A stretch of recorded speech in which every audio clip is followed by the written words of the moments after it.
Homeopathy एक बहुत he developed science है और ऐसी कोई बीमारी नहीं, केवल सर्जिकल कुछ डिजीजेस को छोड़ के होम्योपैथी से जिसका कि इलाज ना किया जा सके। बहुत सारे डॉक्टर्स ऐसे हैं जो होम्योपैथी में बहुत अच्छा काम कर रहे हैं, उनके बहुत ज़्यादा भीड़ लगी रहती है, लेकिन फिर भी होम्योपैथी में उतना काम नहीं हो पा रहा, उतनी रिसर्च नहीं हो पा रही, नए बच्चे होम्योपैथी से जुड़ नहीं रहे हैं, वो स्टूडेंट्स होम्योपैथी में आ रहे हैं जो किसी कारणवश एमबीबीएस नहीं कर पाए हैं।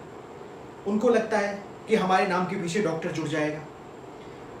5 साल का 6 साल का कोर्स करके बाहर निकलते हैं, फिर वो देखते हैं कि अब हम कुछ ऐसा कर लें कि हमें खाने को रोटी मिल जाए।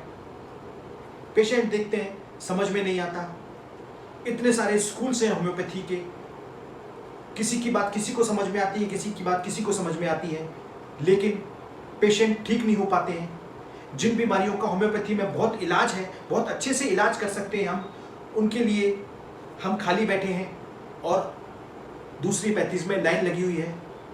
ऐसा क्यों है? होम्योपैथी को अगर हमें आगे बढ़ाना है तो हमें रूट से काम करना पड़ेगा, और रूट कौन है? वो नए स्टूडेंट्स जो होम्योपैथी में अपना भविष्य देखते हैं।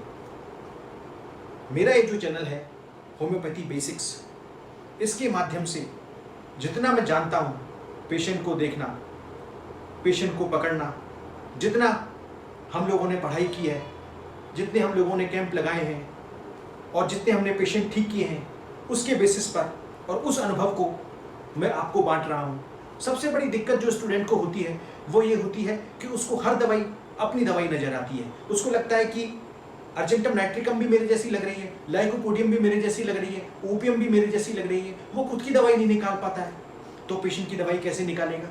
हर पेशेंट में उसको सारी दवाई नज़र आती है, वो मेडिसिन में डिफ्रेंशिएट ही नहीं कर पाता,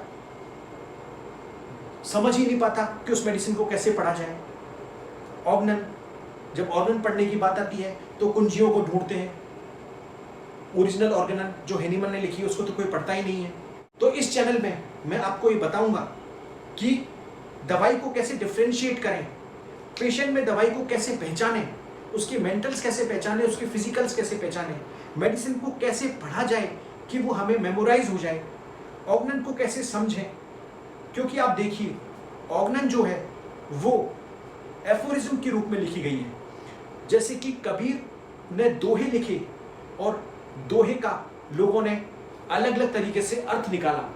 कबीर एक कवि हृदय व्यक्ति थे, उनके एक एक दोहे में एक एक वर्ड का हजार हजार मतलब होता था। उसी तरीके से हैनीमन भी एक कवि हृदय व्यक्ति थे, उनके एक एक एफोरिज्म में एक एक वर्ड के हजार हजार मतलब होते हैं। हम अगर उस मतलब को समझ जाएं तो हम होम्योपैथी में बहुत आगे, बहुत अच्छा कुछ कर सकते हैं। तो आप इस चैनल पर आइए, लेक्चर देखिए, कुछ आप सीखिए, कुछ हमें सिखाइए। हो सकता है होम्योपैथी का कुछ भला हो जाए।